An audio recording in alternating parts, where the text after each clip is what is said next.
What's up, guys? Welcome back to the channel, guys. Your boy Ryan LFC back again, guys, and it's a special guest going to talk about the Japan versus Jamaica friendly game.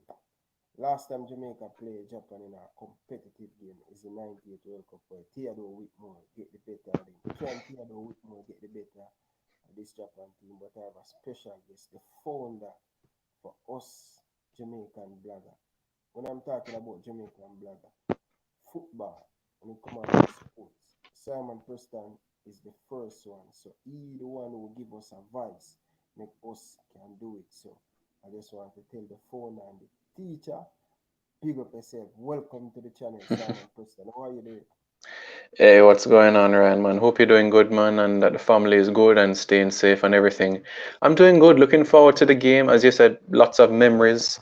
That everyone will think about the World Cup appearance, but we've had some decent results in the past. Some results we've been a bit unlucky against the Japanese in the past in terms of the final ball and so forth. But we still have some good memories to reflect on, and it's great to have international football back, 3 big games coming up, but this Japan game we're focusing on, hopefully it can be that dress rehearsal we need for the Gold Cup and the World Cup qualifiers.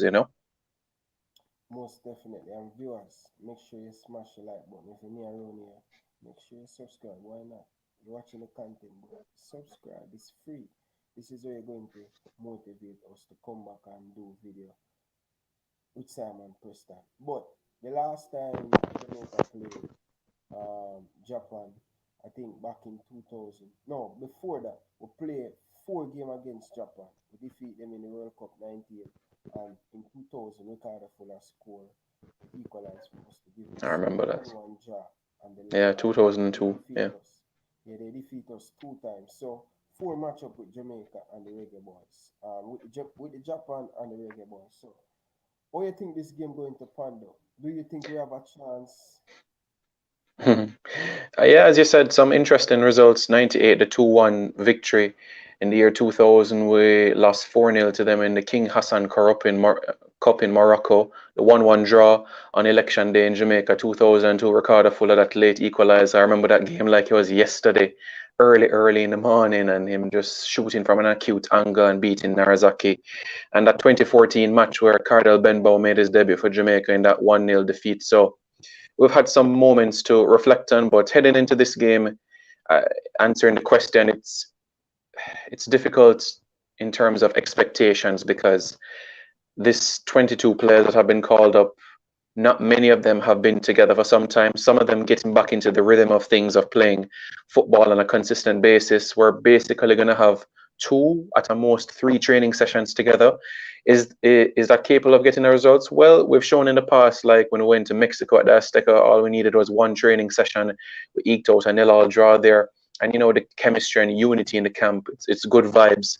So off the pitch, I don't doubt that we will gel. On the pitch, I'm just hoping that the conditions and we don't take our opponents lightly. The Japanese, they might be diminutive, small players, 5'6", 5'7", but they move the ball around quite quickly, quite a technical team. So we have to be aware about the way that they move because they don't waste time. Once they get the ball, they make their decision right away. Most definitely, especially this Japanese team. They have a lot of experience, but they're coming on to them age at this moment. But they have a lot of players in Europe, in Belgium, in Spain, in Bundesliga, in England. It's not a bad team. Liverpool player that mean. Can he give this Jamaican team a lot of problem? What we know about the Japanese, they put the ball on the feet. But one thing I want to say about this Japanese team, yes, they're winning some game 14 love, 10 love, and all of these stuff. But when they come up against better opponents, there seems that they cannot break down the opponents to score goal. I think is a possibility that Jamaica can make it really difficult. I was looking at a game they play against Panama where they defeated Panama by 1-0. They lost to Mexico. One thing I know when team kind of part the bus and good team that have good defender, they find it really difficult to break down the Panama. You're right, Ryan. Teams that are physically imposing, they have the size, they have the strength, they have the muscle.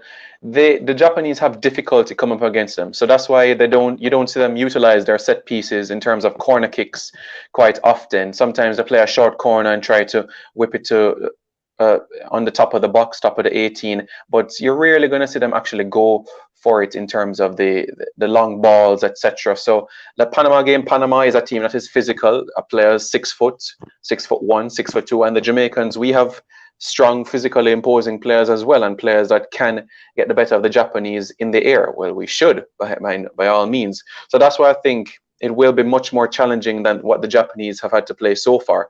Yes, you spoke about the big results that they've had in terms of their wins and all of that, but they've come up against teams that not only have a similar style of play, but a similar structure, similar body structure as well. So although these are professional athletes, they're small, and the Asian countries, you don't see them utilize a lot of their aerial routes quite often, and that's why I think it's an area and an opportunity for Jamaica to capitalize on. If there's an area for us to really put the Japanese under pressure, it's going to be from those dead ball opportunities. It's going to be from those set pieces. We have to ensure that we utilize them quickly. In the past, we've spoken about the counter attacks. Yes, that is important because of our strengths, and our strength is definitely the pace. But where the Japanese are concerned, one of the shortest teams in international football, this is definitely an avenue that we can exploit 100%. 100%. And what we see about this Reggae Boys team in the last game against United States, we're going to create chance, that for sure. We're going to create chance because we have player. We're going to create chance for the centre forward. All I want the Reggae Boys striker, whenever they get their chance, score. It's important when you score first. It's make a big difference for the opponents. We should go 2-0 up against United States. We didn't score. We didn't take our chance, and it really come back and bite us. This time around against this Japanese team, they will have fans. I don't know if they will be having fans, but they will definitely want to get one up, especially over Theodore Whitmore. They will definitely remember Theodore Whitmore that he scored two of them in that World Cup. But I think it's going to be a very good game. But I just hope this Jamaican team do not go and embarrass themselves. We hear a lot of rumors coming out that few of the UK-based players them have COVID or something like so, and then we travel 22-man squad. It was 30, now it's 22. And it's kind of really baffling to me, you know what I mean? What if they do a next test? What we're going to do? Big Jamaica. We should at least travel with 30, 40 players to take on a 3-game series in Japan because this is COVID. This is the same thing we has been talking about, Simon Preston. We need a deep squad enough because this time around is not a playtime. COVID, player going to get this, and we cannot struggle at this moment to even put a team together, a starting level because we don't know who and who not going to play in this game. But yeah. Yeah, you're right, because there's still some uncertainty. Japan, as you know, right now is encountering their third or their fourth state of emergency. So anything can happen. 24 hours before game day, you can say 3 or 4 players, even though they may be asymptomatic, they might test positive. And when you're playing 3 games, as you rightly said, you're going to need a deep pool. If it was 1 game and it's 22, I'd say, okay, fine, but it's 3 games. It's really going to test and stretch the legs of the team, and then come 3 weeks later, stretch the same players potentially in a Gold Cup where we're potentially going to play 7 games in the space of 3.5 weeks. And then come September again, the World Cup qualifiers. So that's why I speak about depth so often, because anything can happen in international football. And it's good to keep the opposition guessing. So when they have their team meetings, they'll say in their mind, oh my word, who is going to start for Jamaica? Is it going to be Shamar Nicholson? Is it going to be Kemar Roof? Is it Mikel Antonio? Keep the opposition guessing. Keep them on their toes. Give them a headache so that they can overthink. Force them to make decisions. And it pays off for us. So it's frustrating from my perspective, honestly. It really is. And most definitely, and we hear the JFF say they have 60 players or 50 players signed the contract. Where are all of these players? Yes, some of the player personal issue and us. Where are all of these players? Come on, Jeff. It's time for you guys to shake up and stop trying to fool the nation because the end of the day, it's just going to backfire on you guys and stuff. I'm really happy you guys get 3 games, and but every single time you guys take 10 step further, and we're giving you a lot of credit when you take 8 step backwards, and it's like a waste of time with the nation. But we're not going to spoil the preview with Jeff. Simon, do you can put a starting lineup together to face this Japan team? It's certainly going to be a challenge. Certainly, we have players that can deliver on the day, players that can make some impact, players that can have some positive impetus on the team. So I would have liked to have Andre Blake in net, but seeing as though he's not in the 22, I'm going to go ahead and give a debut in this game. And the reason why I'm giving a debut to Dylan Barnes is so we can see what what he's like. We know Andre Blake is our undisputed number one. We've seen what Jaden White can do in national colours. So let us see what Dylan Barnes has to offer. Some might say we're putting him at a deep end, but we need to see what he's capable of. And there's limited time between now and the World Cup qualifiers. Let's see what he has to offer. He's a good shot stopper, but the crossing, let's see if he can be able to manage those if the Japanese use that sort of wavelength. So we'll see how things go where that is concerned. I'm going to go with a back four. And I'm happy with the defensive options, like I've told you in the past, to have individuals and players that we can rely on. Players that we can just say, okay, if Mariap or Lowe is not there, we have options. But at central defense, I'm going with Ethan Pinnock, and I'm going to go with Liam Moore. At right back, I'm going to go with Adrian Mariapa. Left back, I'm going to give a debut to Wes Harding. Holding midfield, Joshawn Anglin, he's got a few minutes as it relates to his time at Miami in the USL. Has that size, has that strength, looked quite decent over in Saudi Arabia, and a player capable of great things. Kevon Isaacs beside him. In front of them, I'm going to go with a 3. And the 3 that I've gone with in front of those individuals, I'm going to have Junior Flemings, Luca Levy, and Blair Turgott. And just behind those 3, Javon East. It's not the 11 that I wanted. I was hoping for others. And I know you're probably saying, why not Andre Gray? He did such a good job for us. We didn't get to see Javon East against the Americans.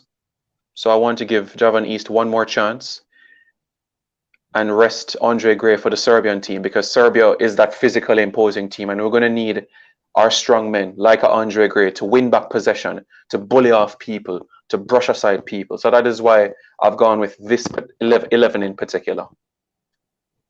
That's not a bad level. I really like it, and so much disrespect to Andre Mariapa with some of the Jamaican fans. And listen, fans, I know you guys have your talk, but let me tell you something. You see, when someone hungry to play for the country, it no matter if you're playing against Curacao, Haiti, Andre Mariapa always, out of any English player, make himself present for the Jamaican national team. You guys need to look into that and to see he have he have 50 cap for Jamaica. So playing these 3 games for Andre Mariapa, I'm going to have 53. So you guys need to put some respect on Andre Maria. At any given time, come the next this year and next year, Andre Mariapa, once him fit and him a play, he need to be in this team. We need experience in the team. And Andre Well said. Mariapa has been in the Jamaican program. So put look of respect, even if I'm not going to start every single game. I'm telling you guys, I'm telling you straight, he's my favorite player. And if him have to come on in 10, 15 minutes in some game when we're winning and we need that experience, level head on the pitch, he deserves to be on the plane if we make it to the World Cup next year. So put some respect. And next player I want to talk about Hector. A lot of views you guys give him.